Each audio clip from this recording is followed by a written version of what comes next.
وطنم با پیران کردستان کردیم پی بودا و دشتم خوشم بود دلم جای باب و دایک مال خشک برای هر دوزکی هر بردکی خوشم بود وقت مرواری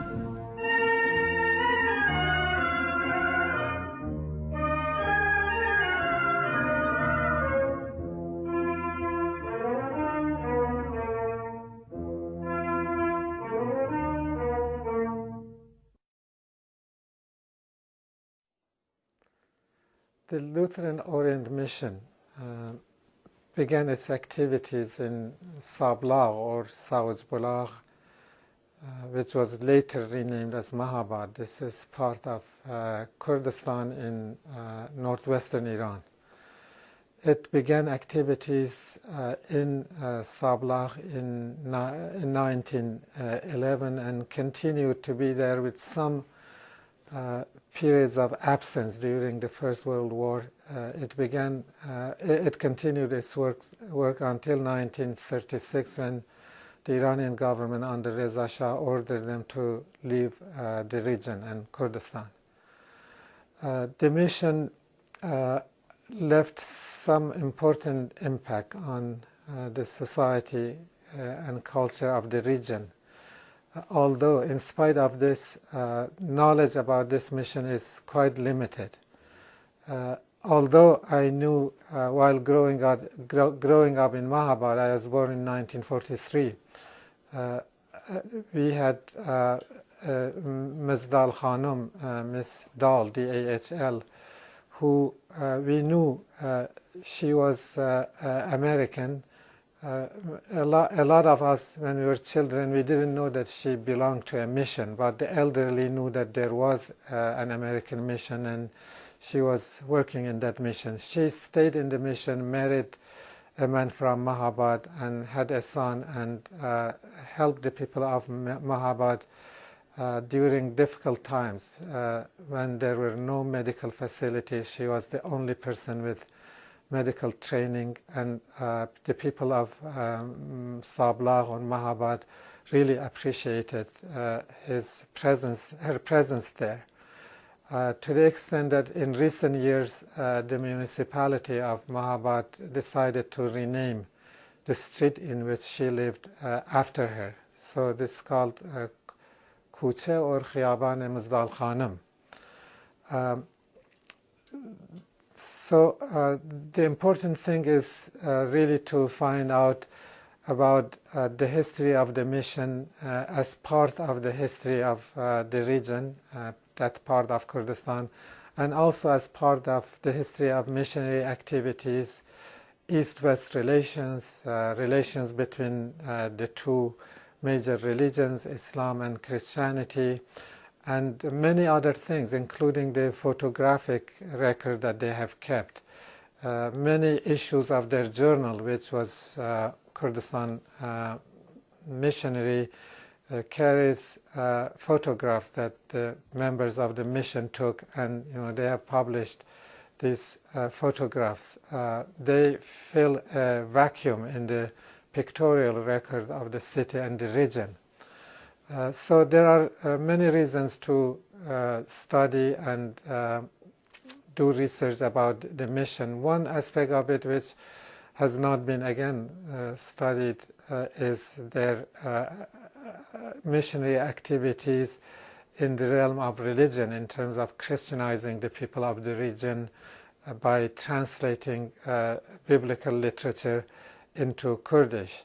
They not only did this, they translated the 4 Gospels and book of hymns and other literature, but also published the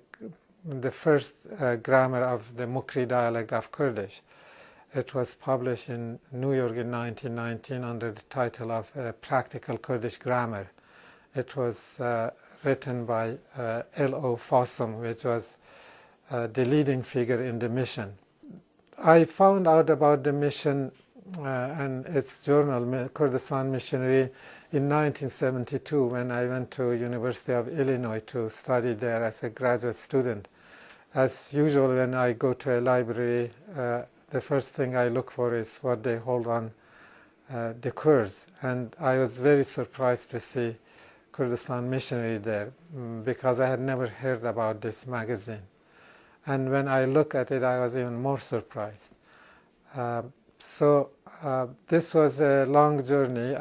The University of Illinois had issues of the journal from volume 10, 1918 until 1927. And over the years, I studied this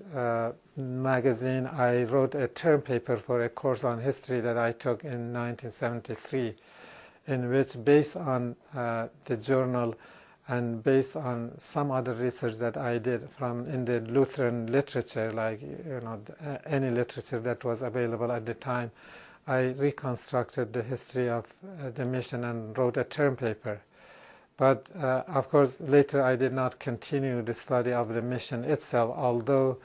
I used the knowledge that I had acquired from the journal about the translation of Bible into Kurdish, and it was a part of my research, the doctoral thesis, which was later published. And much of the information that I have about the translation of the Bible, the way they used,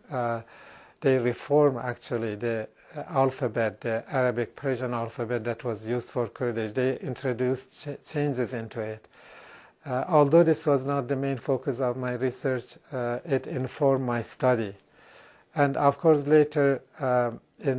think it was 1989 or 1990, I wrote a brief piece which was translated into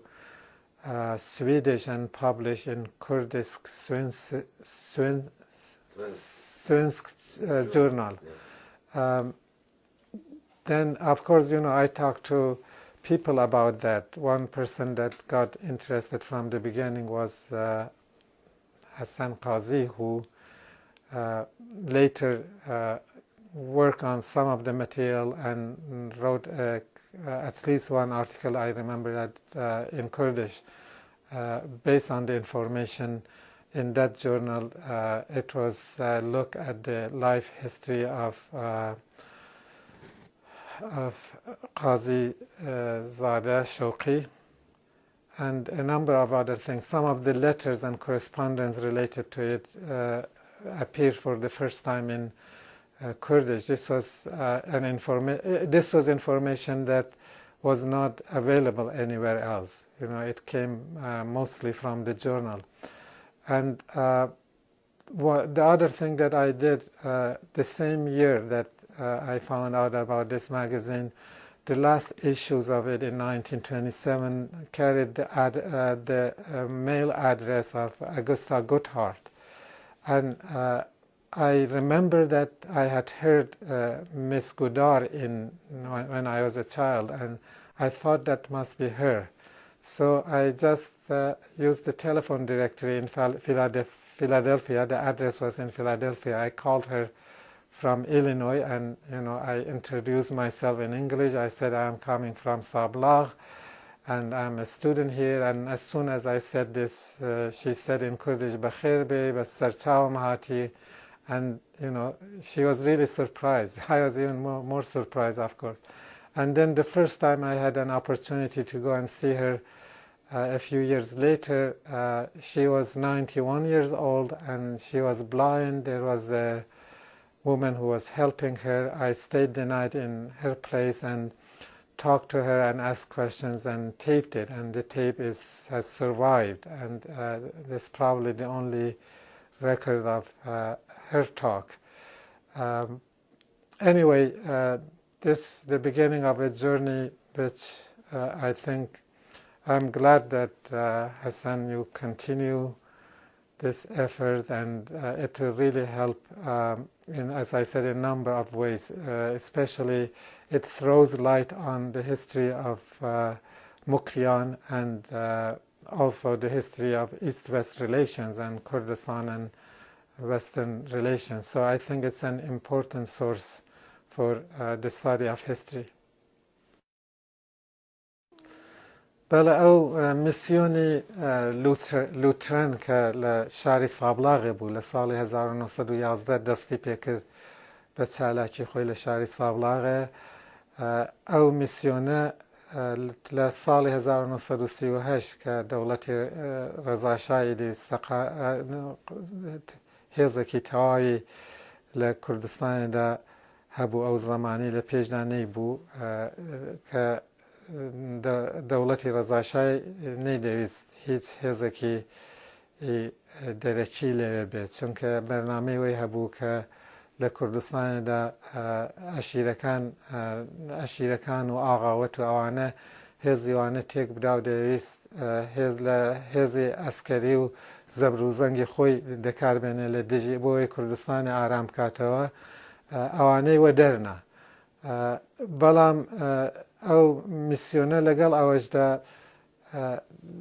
نەیتوانی کارەکەی درێژە بدا، بازە تەسیرێکی بۆ لە ژیانی خەڵکیدا و لە زمانی کوردیدا کە جێی وەیە کە لێکۆڵینەوەی لێ بکرێ و بزانین چۆن مێژوی ئەو ناوچەیە تا چڕادەیەک ڕوون دەکاتەوە، چۆن پەیوەندی کوردستان و وڵاتە ڕۆژاوایەکان دیاری دەکا و مەسەلەی زمانی کوردی هەروەک کوتماوانە ئەدەبیاتی ئینجیلان بە وەردەجێڕا سەر کوردی، کلیسان هەبوو لە شاری سابڵاغێ، نەخۆشخانەیان هەبوو لەگەڵ خەڵکی شار و دەهاتی دەوروبەرە پەیوەندێکی یەکجار زۆریان هەبوو. ئەوانە ژن بوون لە وڵاتی ڕۆژاوایی، هاتبوون پیا و ژن لە نێو خەڵکدا دەژیان و پەیوەندیان هەبوو لە نێو خەڵک و ئومێدیان ئەوە بوو کە بتوانن خەڵکی کوردستانە بکەنە مەسیحی. بەڵام بۆ وێنە منداڵی بێ دایک و باب ئەوانیان پەیدا دەکرد و وەریان دەگرت و مەدرسە کلاسیان بۆ دادەنان و فێری خوێندنەوە و نووسینیان دەکردن و دەچوونە دێهاتی دەوروبەری شاری سابڵاغێ لە دەیەکی خواروی شاری سابڵاغێ خەڵکی گولی زۆر لێبوو، دەچوون یارمەتیوانیان دەداکە و گولانە مەعالەجە بکەن. خولاسە هاتوچۆی دێهاتیشان دەکرد، هەر ئەوە نەبوو لە نێو شاریدا بن. ئەو لە ئەمریکایش ئەوانە گۆڤارێکیان هەبوو کە مانجە جارێک بڵاو دەبەوە. ئەو گۆڤارە 1910 دەستی پێکرد، ساڵێک پێش ئەوەی بچنە سابڵاغێ. گۆڤارەکە پڕە لە زانیاری سەبارەت بە چالاکیەکانی خۆیان لە ناوچەدا، خەڵک لە موکریاندا چۆن دەژین، وێنەی شاری زۆر تێدایە، وێنەی خەڵکەکەی تێدایە. هەموو ساڵێ چەند نامەیان دەنووسی بۆ ناوەندەکان لە ئەمریکا، ئەو نامانە لەو گۆڤارەیدا بڵاو بوونەوە. زانیاری زۆر گرنگی تێدایە کە یارمەتی دەدا بۆیە کە مێژوی ئەو ناوچەیە کەمێک زۆرتر ڕوون بکرێتەوە. ئەوە بە تایبەتی بۆیە گرنگە چونکە لەو ناوچەیەدا گۆڤار و ڕۆژنامە و کتێب نووسین و ئەوە یعنی چاپکردنی کتێب و ئەوانە نەبوو. لەبەرەوەی مێژووی ئەو ناوچەیە زۆرتر لە بیری خەڵکیدا بوو. بیری خەڵکیش خەڵک کە دەمرن هەرچی خەڵکەکە لە فکریاندایە خۆ لەگەڵوان دەڕوا دەچێتە ژێر خاک. مێژووی ئەو ناوچەیە کە مێژوویەکی زۆر گرنگە، پڕە لە شەڕ و قەتڵ و کوشتار و بێجگە لەوەی لە پێشکەوت و لە زۆر شتی کاری گرنگش کراوە لە ناوچەدا، ئەوانە وەک بەڵگە نەماون. بەڵام لەو گۆڤارەدا ئەگەر چاوی لە بکەی زۆر شتی تێدایە کە ئەگەر بە شێوەیەکی باش کەڵکیان لێوەربگیرێ بۆ ڕوونکردنەوەی مێژووی ئەو ناوچەیە زۆر گرنگە. لە بابەت ئەوەی کە بۆچی ئەو میسیۆنە هاتە شاری سابڵاغێ، دەبێت بڵێم کە لە زۆرەوە لە چەند سەدە لە پێشدا مەسیحەکانی ئوروپا بە تایبەتی واتیکان کاتۆلیکەکان ئەوانە زۆر بۆیان گرنگ بوو کە بێنە ئەو ناوچەیە، هەر کوردستانیش نا، تەواوی ناوچەی باکووری ئەفریقا و بە تایبەتی ئەوەی کە ئێستا پێ دەڵێن ڕۆژهەڵاتی ناوەڕاست و ئەناتۆلی ڕۆژهەڵات کە دەبێتە کوردستان و هەرمەنستان و ئاسوورەکان لە نێو ئاسوورەکاندا، ئەوانیان زۆر بۆ گرنگ بوو. جا بۆیە دەکرێت بڵێن بۆ خۆیان مەبەستی خۆیان زۆر بە ڕاشکاوی باس کردووە دەڵێ ئەمە دەمانەوێت بچین ئەو خەڵکەی بکەینە مەسیحی و شارستانیتی بەرینە نێویان کریسچنایزینگ و سیڤیلایزینگ بەرنامەیان ئەوە بۆ بەڵام ئەو میسیۆنانە هەر میسیۆنێکی هەر فرقەیەکی مەسیحی کە ویسپای خوب دەهات لەو ناوچەدا چالاکی دەکرد لە نێو خۆیاندا زۆر ڕقەبەری زۆر هەبوو ئاکامەکەشی زۆر باش نەبوو بۆ یانە ئەوانە لێکۆڵینەوەیەک هەیە جان جۆزەف کردووە کە بۆ خۆی ئاسۆرێ نزیکەی 30 ساڵەوەی پێش لە ئەمریکا بڵاو بووە سەبارەت بە کاری ئەو میسیۆنانە لە نێو ئاسۆرەکانی کوردستانیدا کورتەی ئەو لێکۆڵینەوە ئەوەیە کە ئاسووری و کورد نێوانیان زۆر باش بوو پێش ئەوەی ئەو میسیۆنانە بێن دوای ئەوەی کە ئەوانە هاتن نێوانی نێو ئاسۆرەکان و کوردەکانیشان تێکدا لەبەرەوەی میسیۆنەکان بۆ خۆشیان پیان زانی کە ئەو کارەی دەکەن شەڕ و ناکۆچی لە نێو خەڵکی زۆرتر بۆ لەوەتی لێدا چالاکیان هەیە لە ساڵی 1910 کۆنفەرانسێکان بوو دنیایان لە نێو خۆیاندا دابەش کرد ئەو بەشەی کوردستانیاندا بە لوترەنەکان جا بۆیە لوترەنەکانیش فەوری ئیدی ساڵێک دوای هاتنە ناوچەی موکریان ناوچەی موکریانیشان بۆیە پێباش بۆ چون موکریان ئەو دەمی ناوچەیەکی گرنگ بوو نزیک بوو لە سنوورەکانی رووسیە لەسەر سنووری دەوڵەتی عوسمانی بوو ئەو ناوچەیە ئاسۆری تێدا بوو هەرمەنی تێدا بوو ئەوانش بۆوان زۆر گرنگ بوو تجارەتێکی زۆر بوو لە نێو شاری هاتوچۆ بینی تاجرەکانی سابڵاغ و رووسیە هەبوو پەیوەندی نێوان ئەو ناوچەیە و رووسیە یەکجار زۆر بوو هاتن ئیتر لێ دامەزران و زۆر ئومێدان ئەوە بوو بتوانن خەڵکێکی زۆر وەرگێڕنە سەر مەسیحیەت بەڵام ئەو ماوەیە کە لەوێ تێکۆشانیان بوو زۆر سەر نەکەوتن لەوەیدا کە خەڵکەکە بکەنە مەسیحی ئەو چالاکیانەی کە بوویان کە دەکرێت بڵێن تا ئێستاش تا ڕادەیەک تەسیری ماوە ئەوە بوو کە ئینجیلەکانیان وەرگێڕا سەر کوردی موکری بڕە کتێبی دوعا ئەوانەشان کردە کوردی موکری و لە کلیسا و لە سێرویسە مەسەبەکانیاندا سرودی کوردیان دەخوێندەوە گۆرانی یعنی مەسیحی بە کوردیان دەخوێندەوە منداڵی بێدایک و بابیان فێری خوێندن دەکرد نەخۆشخانەیان هەبوو لە شاری سابڵاغێ لە دێهاتی دوور و نزیک نەخۆش دەهات بۆ لایەن بۆ خەڵکی شاری زۆر دەورێکی گرنگیان جێرا بەو بەرنامەیە کە هەیان بوو بۆ خۆیان پیانوا بوو دەتوانن خەڵکەکە بەرەو مەسیحیەت بەرن دوای دەکرێت بڵێن 10 ساڵێکی کە چالاکیان دەکرد ئەگەر چاو لەو گۆڤارانە بکەین کە باسی چالاکی خۆیان دەکا دەردەکەوێت کە زۆر سەر نەکەوتون 20 ساڵ دوایە چاو لێ بکەی هەروایە کەسێکی وایان بۆ وەرنەجێڕراوەتە سەر مەسیحیەت گەرچی لە ناو شاردا هەبوون چەند کەسە کە یارمەتیاندان بۆ تەرجمەکردنی ئەو نووسراوانە و پێم وایە بەلانی کەمەوە دوودانیان باز دەکەن کەوانە بوونەتە مەسیحی بەڵام زیاتر لەوەیان بۆ نەکراوە خەڵکەکە نەبوون بە مەسیحی گەرچی خەڵکەکە زۆران پێخۆش بوو کەوانە لە شاریدان چونکە بە تایبەتی لەبار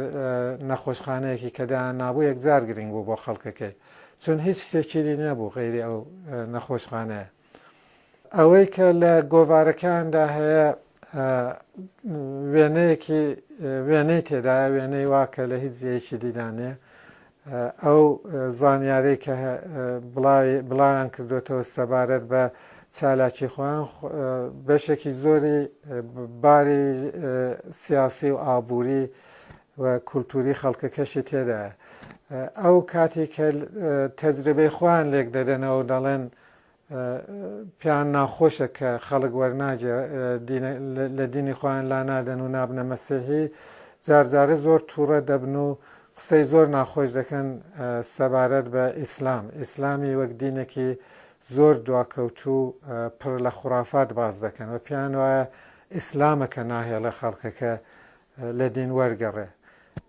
بەڵام جارجارە لە خەڵکەکەش تووڕە دەبن، پێیان وایە خەڵکەکەش بۆچی وە دوای دینێکی واکەوتون کە بە بڕوای واندی دینێکی زۆر دواکەوتوو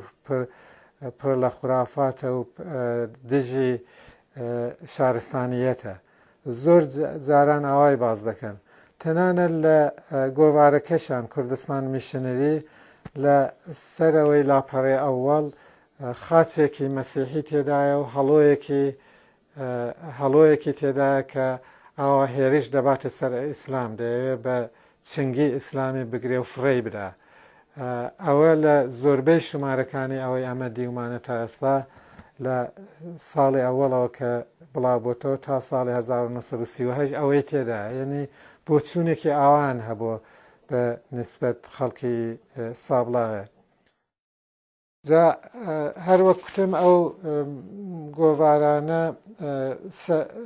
سەرچاوەیەکی یەکجار گرنگە بۆ مێژوی ناوچە، بەڵام سەرچاوەیەکی گرنگیشە بۆ مێژوی پەیوەندی بینی کورد و وڵاتانی ڕۆژاوا، مێژووی پەیوەندی نێوان مەسیحیەت و ئیسلام،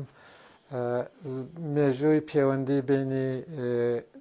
کوردان و دەوڵەتی ئێران، چون ئەوانش زۆر لێرا باز دەکرێن. زۆر بابەتی دیشی تێدایە، جاروبار باسی وەزعی ژنی کوردی تێدایە بۆ وێنە، بازە زانیارێکی تێدایە سەبارەت بە ژنی کورد کە ئەوانش گرنگن، باسی زمانی کوردی تێدایە، وەزعی شت بڵاوکردنەوە بوون یا نەبوونی نووسین بە زمانی کوردی ئەوانەی تێدایە. جاروبار کە شتەکانیان دەخوێنەوە وا دەردەکەوێت کە زمانی کوردی قەت نەنووسراوەتەوە، ئەوان بۆ هەوڵجار دێهێنە سەر نووسین کە دیارە ئەوانە دروست نین. پێش ئەوانیش چەند ساڵێک پێش ئەوەی ئەوان بێنە سابڵاغێ، لە ڕاستیدا مێسیونێکی دیکەی ئەلمانی هەر ئیلوترەکان هاتووە شاری سابڵاغ، پێم وایە ساڵی 1905. ئەوانە ماوەیەک لێمانەوە و دوایە ڕۆیشتن لە ناوچە. سابڵاغ کلیسای هەبوو پێش ئەوەی ئەوانە بێن، چونکە سابڵاغ نزیکەی 200 ماڵی مەسیحی هەرمەنی و هەر ئەوەندەش ماڵی مەسیحی ئاسۆری هەبوو پێش ئەوەی ئەوانە بێن. ئەوانش خۆیان کلیسایان هەبوو، لە شاری سابڵاغ کلیسایەک بوو. ئەو کلیسایە لە شەڕی جەهانی ئەوە کە 1914 دەستی پێکرد تا 1918 بەردەوام بوو، لەوێدا ئەو کلیسایە ڕووخاو ئیدی دوایە کلیسا نەما. شتێکی زۆر گرنگ لەو گۆڤارەدا ساڵی 1918 فاسوم نووسیوێ، باسی کوشتاری شاری سابڵاغێ دەکات. من کە بە منداڵی گەورە دەبووم هەمیشە گەر گەورەکان ویسپایان منداڵان پرسێنین دایان کورد عروس هات، زۆر دەترساینەمە. هەمیشە باسی عروسی ئەوەڵ دەکرا. عروسی ئەوەڵ مەبەست لەو کوشتارە بوو کە ڕووسەکان کردیان لە ساڵی ئاخری ساڵی 1915 و ئەوەڵی 1916 لە سابڵاغ و چەند گوندێکی دەوروبەری سابڵاغە کوشتارێکی یەکجار زۆریان کرد و خەڵکی سابڵاغە هەمیشەوەیان لە بیر بوو. تەنیا نووسراوەیەکی کە بە زمانی ئینگلیسی سەبارەت بەو کوشتارە هەیە لەو گۆڤاری کوردستان میشنەرێ کە فاسوم نووسیوێتی و لەگەڵ ئەوەشدا نووسراوەیەکی زۆر درێژنێ زانیاری گرنگی تێدایە. بۆ وێنە باسیەوەی دەکا کە چۆن ئەوانە خەڵکی شاران کوشت و لە سەرمای زستانێدا چه وەزێک بوو لە شاریدا. ئەوانە هەر کەسێکی زانی بەیان کوردە لە ڕووی جلوبەرگی ڕادیان زانی دایان کوشت. باسی ئەوەی دەکا کە نزیکەی 400 ژنی کوردیان لەگەڵ خۆیان بر جێیشی رووسیە. هەروەک کوتم تەنیا شتێکە کە بە زمانی ئینگلیسی سەبارەت بە کوشتارە نووسراوە. بە کورتی ئەو گۆڤاری کوردستان میشنەری کانگایەکی گرنگی زانیارێ سەبارەت بە مێژوی ناوچە. بەڵێ ئەو گۆڤاری کوردستان میشنەری ئەوە من کە پێم وابوو زۆر شت دەزانم سەبارەت بەوەی کە ڕۆژاوایەکان چیان نووسیوە سەبارەت بە کوردستانێ، پێم وابوو کەم شت هەیە کە نەمدی بێە لە بیبلیۆگرافی و شتیوادا نەمدیت پێ یا هەر خودی نووس چاپەمێنەکانم نەدی بێ بەڵام ئەوم کە دی بەڕاستی پێم سیر بوو ساڵی 1973 کە چوومە زانکۆی ئیلینۆی کتێبخانەیەکی گەورەی هەبوو زانکۆ ئەو زمانی دایانکۆ 4 ملیۆن کتێبی هەیە و 90,000 گۆڤار و ڕۆژنامە لە کۆنەوە بە هەموو زمانێک ئەوەی کە تێدا بوو ئەمن هەر باوەڕم نەدەکرد کە شتێکی وا هەبێت زۆر ئیدی دەمەویست هەر فەوری بچمە نێو کتێبخانەکەی لە کارتەکانم کە چاولەکرد لە سەروێ دیتم ئەوەڵ جار فەوری چووم کە گۆڤارەکەی ببینم کە کرمەوە بەڕاستی زۆرم پێسەیر بوو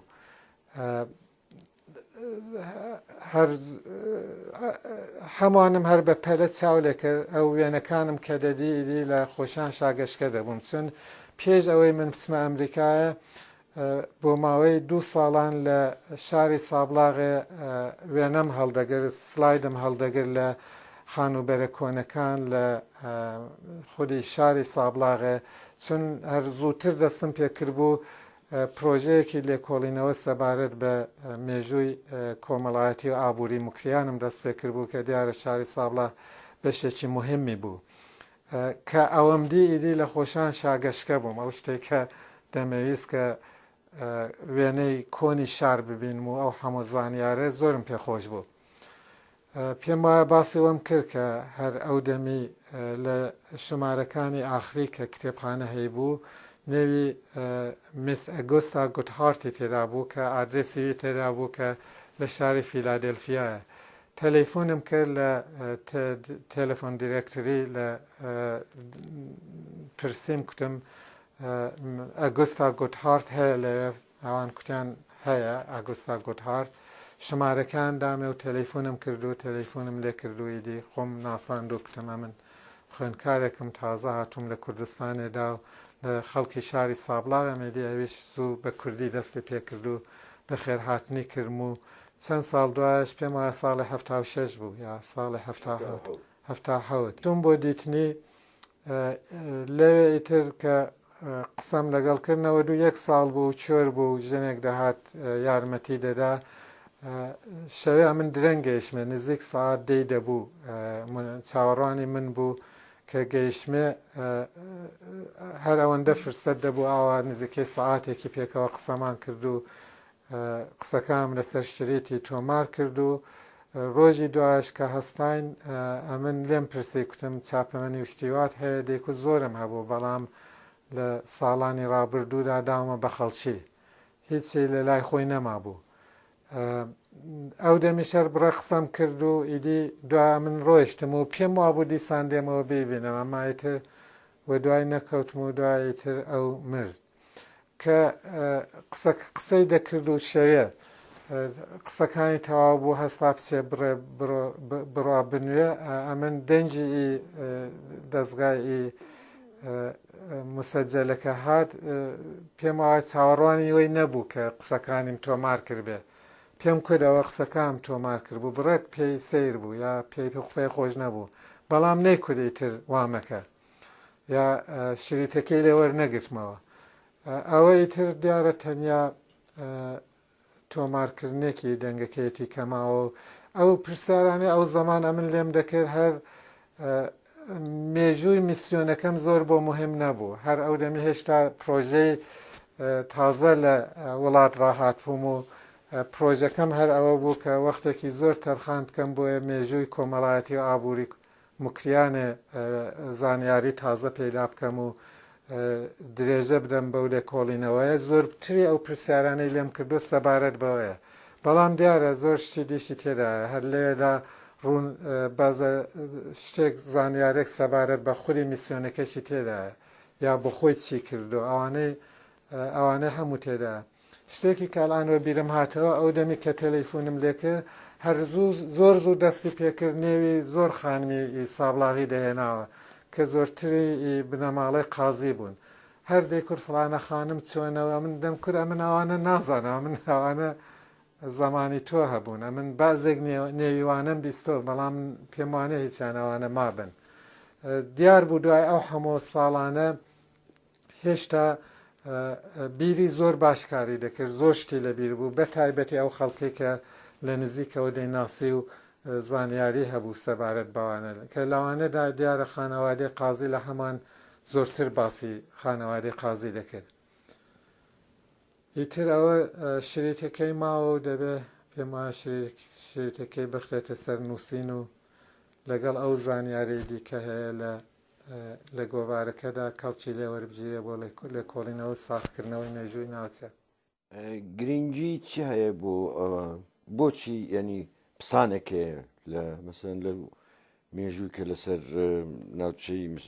مکریان کە نووسراوە زۆر کەم باسی و مەسلەیەکراوە سەبەب چییە؟ پێم وایە چەند شت هەیە بۆیە دیارە خۆ ئەمە دوای ئەوەی ڕەزاشا هاتە سەرکار ئازادیوەی نەبوو ئێمە لێ کۆڵینەوە بکەین سەبارەت بە مێژووی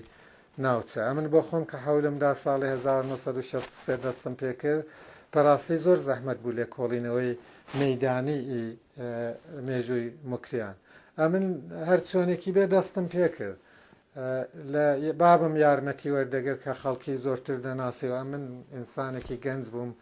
زۆر پیرە پیاوی سابڵاغێ پێم وایە ئەو زمانی کە دەسەڵاتی دەوڵەت و ساواک و ئەوە هەبوو زۆر بۆیان هاسان نەبوو لەگەڵ من قسام کەن سەبارەت بەو ڕابردووی کە زۆریش دوور نەبوو. یەکێک ئەوەیە کە ئازادیوەی نەبوو کە خەڵکی ناوچە لە مێژووی خۆیان لێکۆڵینەوەیان هەبێ و بڵاویکەنەوە. هەرچی بوو هەرچی لە بیریان داما بوو ئەوە بوو هەر کەسەی بۆ خۆی یا لەناو ئەو خەڵکەی کە باوەڕان بە یەکتر هەبوو لە یەکتر نەدەترسان. ئەوە یەک شتە. یەکی دیش ئەوەیە کە بەداخەوە ئەو گۆوارە لە خودی ئەمریکایە هەمووی نەماوە. لە ئەمریکا کە کتێبخانە زۆر گرنگە و زۆریان بایەخ دەدا بەوەی کە ئەو شتانە ڕاگرن خودی مێسیونەکە ئەمن چوومە ئەو مێسیونە هێشتا هەیە لە ئەمریکا لە خودی مێسیونەکەیدا کە بڕێک ئارشیویشان هەیە شتی ڕابردویان ڕاگرت و بازە شتێکی ئەو میسیۆنەی ماوە خۆشیان بە ئەندازەی زانکۆی ئیلینۆیش ئەوان گۆوارەکان نێ دە 15 ژمارەیان زیاتر نێ بەڕاستی لێدا. دوو جێگایدی هەیە یەکێک کتێبخانەیەکی زانکۆیەکە لە کانادا ئەوانیش نزیکەی 10 ساڵێکیان هەیە زۆرتریان ئەو 10 ساڵانن کە لە ئیلینۆی هەیە. ژمارەکانی پێش 1970 کەمێکی لە کالێجێکی لوترەنەکان لە نزیک شیکاگۆیەکە من ڕۆژێکی چوومەوێش ئەوەندەی فرسەت بوو ئەوانم فۆتۆکۆپی کرد ئیتر نەماوە. ئەوە بەو مانایە کە کەسێکی لە ئەمریکاش باف یا فەرزکە مینۆرسکی مێژوویەکی زۆر گرنگی سابڵاغە دەکرێت بڵێن هەوڵ مێژووی سابڵاغە مینۆرسکی نووسیوە کە لە ئینسایکلۆپیدیا ئیسلام بڵاو کراوەتەوە. نزیکەی 4 لاپەڕی ئەو ئینسایکلۆپیدیایە کە ئەگە بە وەری جێڕێ سەر کوردی و بڵاوی بکەوە بۆ خۆی دەبێتە 20 لاپەڕە. تەنانەت مینۆرسکیش نەیزانیەوە کە کوردستان میشنری هەیە یا ئەگەر زانیەتی دەکاری نەهێناوە. ئەم پێم وایە نەیزانیوە. ئەگەر زانی با شتێکی وا هەیە دەبێ هیچ شک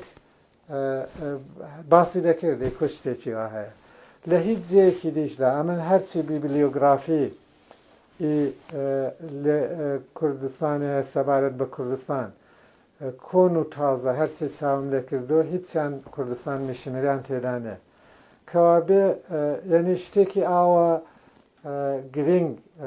لەباری مێژووی کوردستانەوە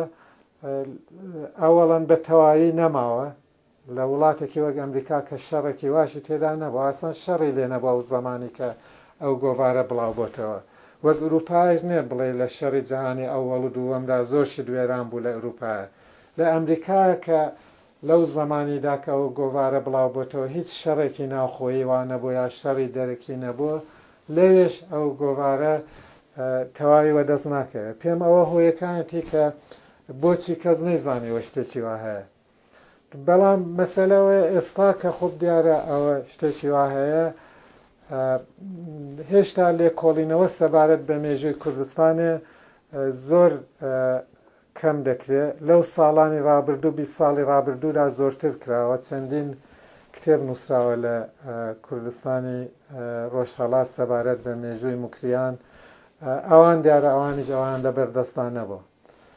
ئەگەر لەبەر دەستیشاندا بووە مشکلی زمان هەیە کە زۆرتریان زمانی ئینگلیسی نازان بەڵام ئێستا ئەمن بە هاندانی تۆ کاک حەسەن ئەوانم کە فۆتۆکۆپی کردبوو ئەوە سکان کراوە ئیتر لەبەر دەستخۆتدایە و ئەگەر کەسێکی دیش بێ لەو مێژووی لێ بکۆڵێتەوە و دەکرێت بیان دەینێ بۆیە یارمەتی بدابەوەی کە مێژوو نووسان و لێکۆڵەرەوە هەول بدەن ئەو مێژۆی باشتر و زیاتر لەوەی کە کوردستان میشنەری بۆ خۆی تۆماری کردو دیارانە دەبێت لەویش تێپەڕین دەبێت ئەوانە زۆرتر لێکۆڵینەوەی لەسەر بکرێت ئەو مەسەلەی دەکارهێنانی ئەو سەرچاوەیە بۆ لێکۆڵینەوەی مێژووی مکریان چەند کێشەیەکی مێژوو نووسینی دێنێتە گۆڕێ یەکیان ئەوەیە دیارە هەر سەرچاوەیەک دەبێ پێویستە بە شێوەیەکی ڕەخنەگرانە چاوی لێ بکەین هەر سەرچاوەیەک لە بارودۆخێکی مێژووییدا پێک هاتۆ پەیدا بووە ئەگەر ئەو بارودۆخەمان لەبیر نابێ لە بەرچاو نەبێ نازانین بۆچی ئەوە مێژووی کوردستانی ئاوا تۆمار کردو جا ئەوە بەو مانایە کە دەبێت بزانین ئەو میسیۆنە بۆچی هاتوۆتەوە مەبەستی چ بوو ئەوانەمان ئەگەر لە بەرچاو بە بازە شتێک ڕوونتر دەبێت بۆ وێنە لە ساڵانی ڕابردوودا لە 15 ساڵی ڕابردوودا مێژوو نووسینی میسیۆنەکان پێشکەوتی زۆر بووە پێش چوم لە کتێبخانەی بڕێک چاوم لەکرد بزانم شتی تازە چۆنە چایە سەبارەت بە مێژوو نووسینی میسیۆنەکان بە نسبەتی ئەو ساڵی کە من ئەو مەقالەم نووسی بۆ دەرسێکم ئەمن ئەوەشم تازە پەیدا کرد لە نێو شتەکانمدا نەمدەزانێت ئەوم ڕاگرتووە کە بە پەلە چاوێکم پێداخشاند دوایش ئەو شتێک کە تازە نووسرابوو دوو کتێبم چاو لێ کرد زۆر بە دقەتێکی زۆرتر یەکیان کتێبی ئارتیلری ئاف هێڤن یعنی تۆپخانەی بەهەشتێ یەکیان ئالترویزم و ئەند ئیمپریالیزم یعنی خێرخوازی و ئەمپریالیزم هەرچیان باسی مێژووی میسیۆنەکان دەکەن بازە میسیۆنێک لە ڕۆژهەڵاتی ناوەڕاست یەکیان نووسراوەیەکی تێدایە سەبارەت بە مێژووی میسیۆنەکان لە کوردستانی عوسمانی باسەکان ئەوەن پەیوەندی نێوان میسیۆنەکان و کۆلۆنیالیزم یعنی وڵاتە ڕۆژئاوایەکان کە زۆر ناوچەی ئاسیا و ئەفریقایان داگیر کردبوو زۆر کەس ئەوانەی مێژووی ئەو میسیۆنایان نووسیوە دەڵێن پەیوەندی هەیە بەڵام ئەمن لەو نووسراوی خۆمدا وام داناوە کە میسیۆنەکان هەموو ئەو پەیوەندیان هەبوو لەگەڵ ئەمپریالیزم منتها ئەو زمانی ئەمن بۆ خۆم بە خوێندنەوەی گۆڤارەکەی دەمزانی ئەو پەیوەندێ بڕێک لەوەی ئاڵۆزترە کە هەروە بڵێ ئەوانە لە خزمەت ئەمپریالیزمدا بوون یەک شت کە دەبێت لە بیرمان بێ ئەو میسیۆنانە وا نەبوون کە میسیۆنێک دروست دەبوو ئەوانە بچن لە دەوڵەتی ئەمریکایە ئەگەر ئەلمانی بوون بچنە وەزارەتی دەرەوەی ئەمریکایە ئەلمانیا سوێد بڵێن ئەمە دەچینەوە میسیۆنی دادنین لەوێ دەمانەوێت لە خزمەت تۆ دابین خزمەتی دەوڵەتی خۆمان دابین ممکنەوەیان نەکردبێ شایدیش ئەویان کردبێ بەڵام یەک شتیان کردو ئەوانە پێویستیان بوو کە سفارەتخانەکانی خۆیان لە وڵاتانە ئاگان لێبێ کە ئەوانە دەچنە ئەو وڵاتانە کە ئەگەر کێشەیەکان بۆ هاتە پێش چ لەگەڵ دەوڵەتەکان چ لەگەڵ خەڵکی ئەوانە ئاگان لێبێ و یارمەتیان بدەن ئەوە بێ هیچ شک ئەویان کردو جا لەو مێژوانەیدا کە تازە نووسراون باسیەوەی کراوە کە ئەو پەیوەندێ هەمیشە پەیوەندێکی دۆستانە نەبوو بینی میسیۆنەکان و بینی دەوڵەت بۆ وێنە لە مێژووی میسیۆنەکانی ئینگلیس و دەوڵەتی ئینگلیسیدا باسیەوەیان کردو دەڵێن جارجارە دەوڵەتی ئینگلیستان زۆر تووڕە بۆ لەو میسیۆنانە دەڵێن ئەوانە دەچن لەگەڵ خەڵکی ئەو وڵاتانە باسی شتیوا دەکەن کە ئەمە تووشی کێشە دەکەن جاری وا بۆ پەیوەندیان زۆر ناخۆش بووە جاری واش هەبوو کە ئەو میسیۆنێرەکان ئینسان بوونیدی وەک هەموو ئینسانێک ئینسانی تێگەیشتویان تێدا بۆ ئەو وەزعی خەڵکیان دەدی لە وەزعێکی ناخۆشدان ژیانێکی ناخۆشیان هەیە زوڵمیان لێ دەکرێت لایەنی خەڵکیان دەگرت نمونەیەکی زۆر ئاشکرای وی هەر لە نزیک شاری سابڵاغێ لە تەورێزێ میسیۆنێرێکی مەسیحی بوو لە ئەمریکایی پرەسبیتەریەن لە تەورێزێ بوون ئەوانە لە زمانی شۆڕشی مەشروتیەتدا 1906-1911 بە ئەندازەیەک شۆڕشی مەشروتیەت تەورێز باس کردوێت بەڵێ هاوەرد باس کردوێت بە ئەندازەیەک بۆی مهم بوو کە خەڵک ئاوا قیامیان کردو ئازادیان دەوێت دیموکراسیان دەوێت چوو لەگەڵیان کەوت ساڵی 1909 کە دەوڵەتی شای و ڕووسەکان کە هێزی قەزاقیان هەبوو لە تەورێز و لە تارانێ شۆڕشی مەشروتیان سەرکوت کرد شاری تەورێزان گەمارۆدا ئەوە لە شاری تەورێزێت چەکی هەڵگرت لە دژی دەوڵەتی ئێران و ڕووس وای لە هەر کە میسیۆن بەوەی کورد تۆ حەق نییە ئەو کارێ بکە ئەمە میوانی شای ئێرانێن ئەمە نەهاتوین لێرە کاری سیاسی بکەن تۆ یا دەبێت لە میسیۆنەدا یاوە دەرت دەنێن یا دەبێت دەست هەڵگری لەوەی دەستی هەڵ نەگرت لە کتێبخانەی میسیۆن لە تەورێزێدا ئینسایکلۆپیدیایەک هەبوو کە لەو زانیاری ئینسایکلۆپیدیای کەڵکی وەرگر بۆمی دروست کرد بۆ شۆڕەجێڕانی مەشروتە ئاخرەکەشی بۆ خۆی هەر لەو ساڵی 1990دا لە شەڕێکیدا لە تەورێزە کوژرا و ئێستاش قەبرەکەی ماوە خەڵکی ئێرانە هەمیشە ئەحترامێکی زۆریان بۆ دادەنا لە ساڵڕۆژی مرنیوەیدا بازە کەسێک دەچوون گوڵان دەبرد لەسەر قەبرەکەیان دادەنا جا منزورم ئەوەیە کە ئەمە بۆ فاسومیش دەبینینیدی فاسوم خەڵکی کوردستانی زۆر خۆش دەویست زۆری پێخۆش بوو کە باری ژیانی خەڵکی باشتر بێ و جا بۆیە لە لێکدانەوەی مێژویوانەدا زۆر گرنگە کە هەروای چاولێ نەکەی بڵێ چۆن میسیۆنەکان بەگشتی لە خزمەت ئیمپریالیزمدا بوو کەوا بوو هەرچی میسیۆنێرە نۆکەری ئەمپریالیزم بووە ئەوە دروست نێ دەبێت کەمێک بە شێوەیەکی هەمەلایەنی تر چاو لە مێژووی ئەو میسیۆنە بکەین نمونەیەکی تر هەروە کوتم مزداڵ خانمە مزداڵ خانم لە شاری سابڵاغێ ماوە لەگەڵ ئەو خەڵکەی ژیا و تا ئاخری ژیانیشی یارمەتی ئەو خەڵکەی دەدا ئەمن بۆ خۆم کە لەدایک بوومەوە هەموو خوشکێک و براکانم هەمومان مزداڵ خانم هەمیشە مزداڵ خانم دەهات بۆ یارمەتی دایکمی لێدا بۆیە منداڵی ببێ و زۆر ماڵباتی دیکەی سابڵاغێش هەروە بوون